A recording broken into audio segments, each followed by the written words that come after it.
Apple pulls data protection tool after UK government security row, because there's one thing that governments really, really hate and they're trying to get rid of it, and it's encryption, right? Because basically a lot of messages that get sent between people on their electronic devices are encrypted. And yeah, you can de-encrypt it, and the government has access to some extremely powerful de-encryption tools.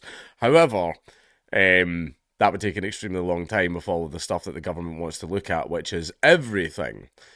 And then you obviously go, no, this is obviously only to catch criminals. My sweet summer child. Apple is taking the unprecedented step of removing its highest level data security tool from customers in the UK after the government demanded access to user data. Advanced data protection means only account holders can view items such as photos or documents they have stored online through a process known as end-to-end encryption. But earlier this month, the UK government asked for the right to see the data, which currently not even Apple can access. Because our government, we live in a surveillance state. Like, we all know that. Let's just continue. Apple did not comment at the time, but has consistently opposed creating a backdoor in its encryption service, arguing that if it did so, it would only be a matter of time before bad actors also found a way in. Now the tech giant has decided it will no longer be possible to activate ADP in the UK.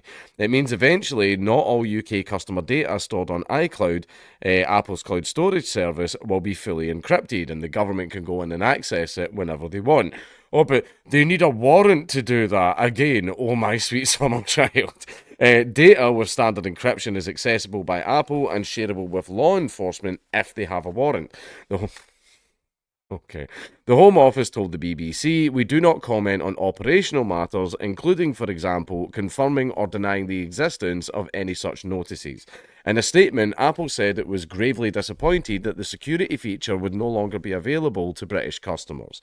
As we have said many times before, we have never built a backdoor or master key to any of our products, and we never will, it continued. Now, I do like companies that do that.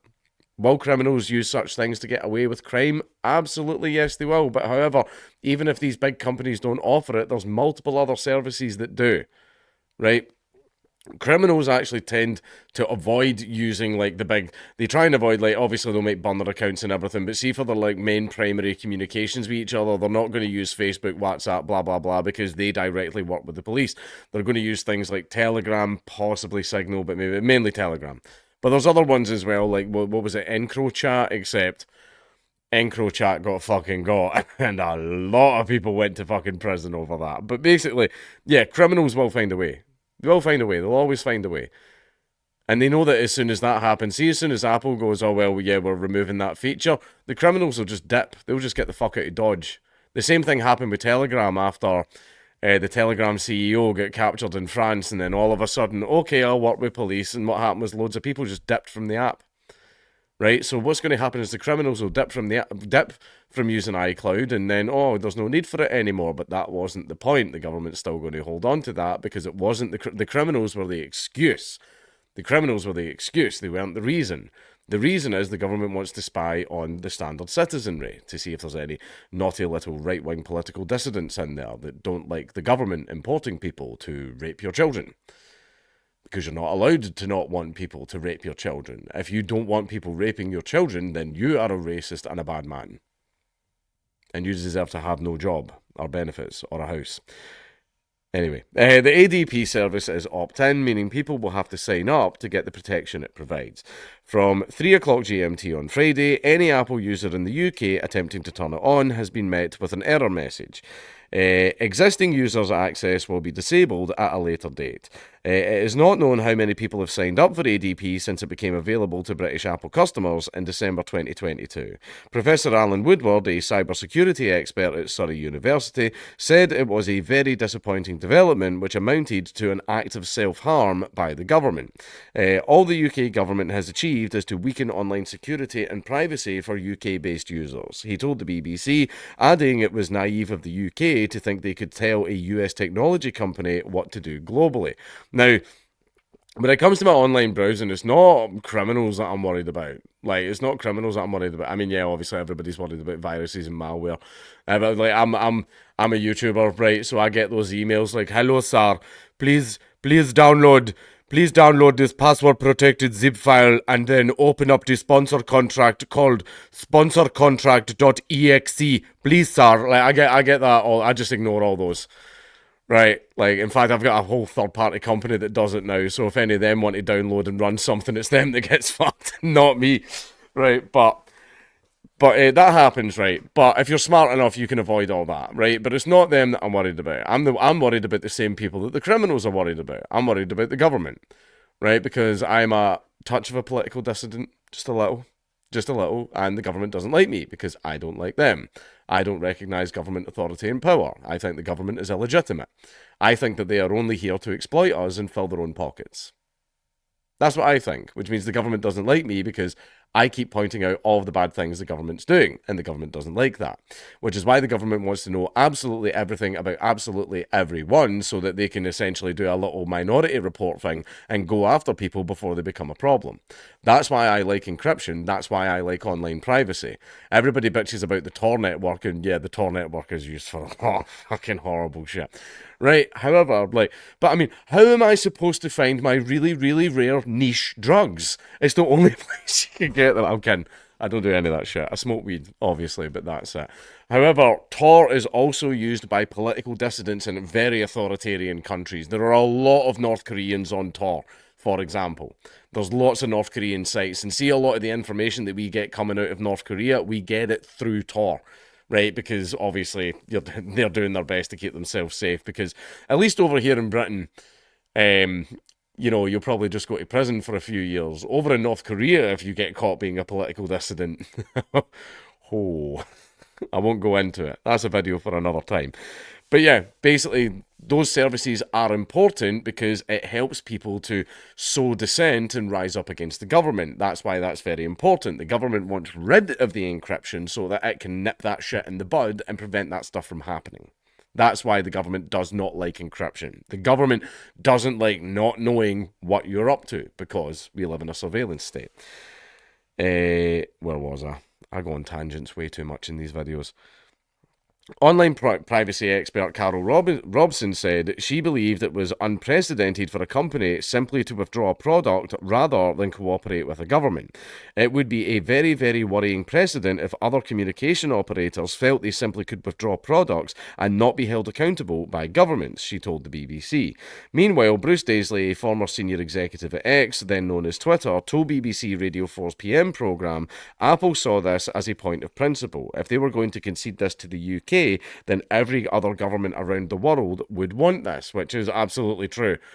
As soon as every other government in the world sees what you can be pushed into doing, they're all going to chance their arm. They're all going to try and do it as well.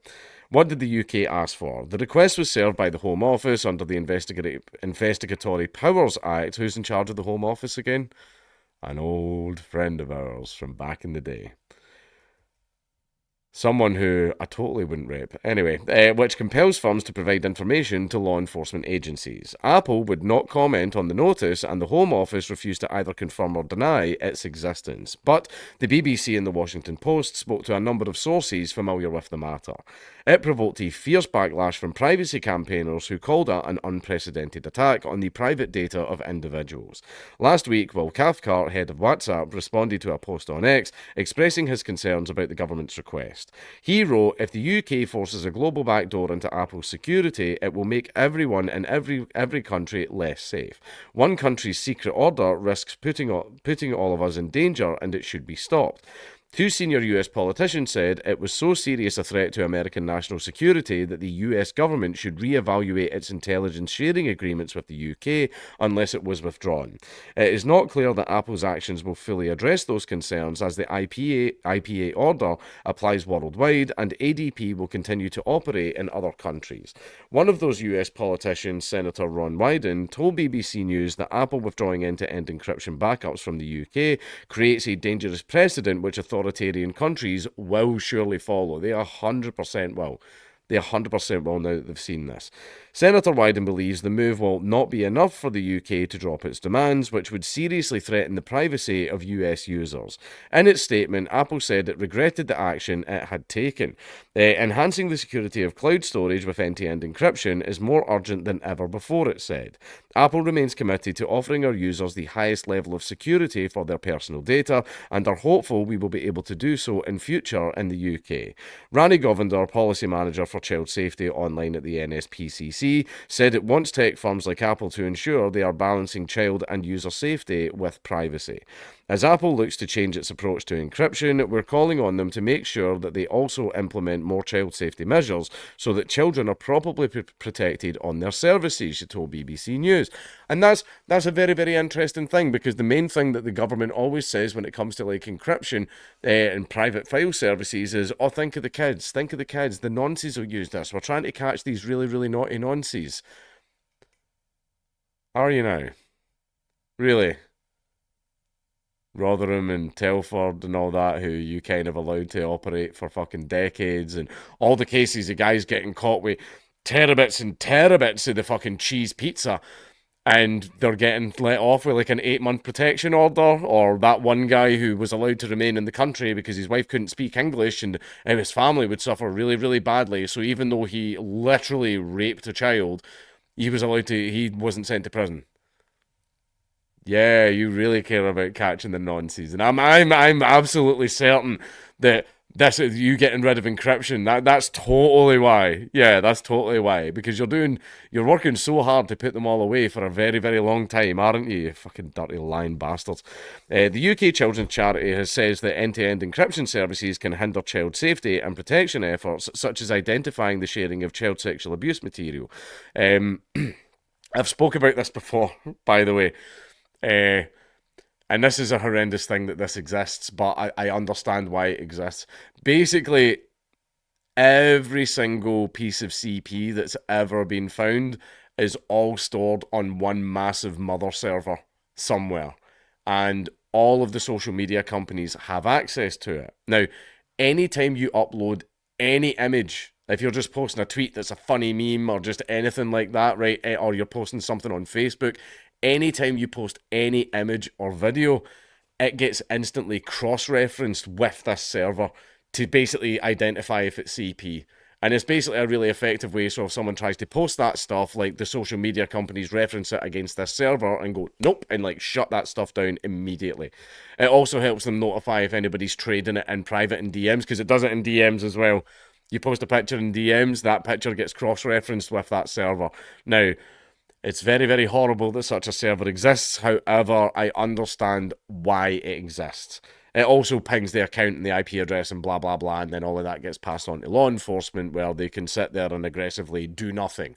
Or on the rare occasion they do something, they'll give the guy a £300 fine and a little slap on the wrist and tell him he's a very, very naughty boy. But yeah, I don't like it, but hey-ho, that's the world we live in. Sadly. But Emily Taylor, the co-founder of Global Signal Exchange, which provides insights into supply chain scams, said that encryption was more about protecting consumer privacy and that it is not the same as the dark web where CSAM is usually distributed. The trouble with this long-running debate, zero-sum debate about encryption and child protection, is that the tech companies come out sounding incredibly callous, but that's not the point, she told Radio 4's Today programme.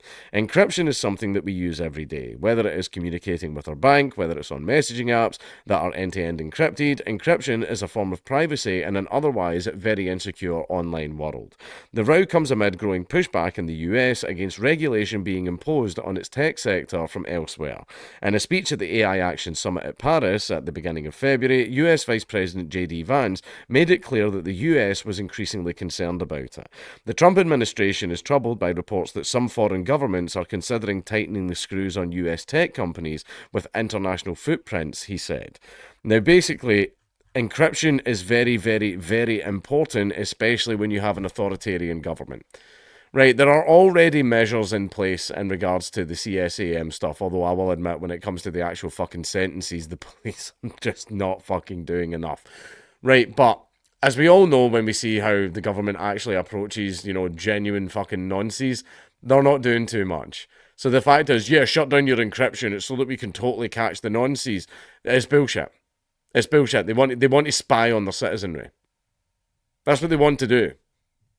You've heard of the Five Eyes?